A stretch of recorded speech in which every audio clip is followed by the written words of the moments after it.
Hello and welcome back to our channel. Please hit the subscribe button if you haven't subscribed to our channel already. Today we'll be learning how to use Street View on Google Map. First of all, open your Google Map application and then turn on the Street View. To do so, first of all, tap on the layer icon on the right side and then you can see Street View option. Tap on it. Do notice one thing, as soon as you turn on the Street View, you can see blue lines appearing on the Google Map. Those are streets. Now, tap on the cross icon to close the layer panel. Search for the place of which you want to see the street view. Here, I'm trying to view Baudhanath Stupa area. So, I'm searching for Baudha. Now, I'm zooming in to the location and then tapping on the blue line, and there you go.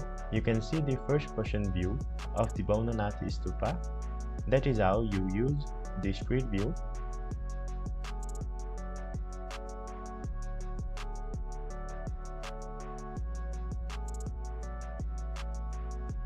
Thank you for watching the video till the end. Let us know if you face any problems on the comment section below. Also hit the like button if the video helped you and do subscribe for similar contents.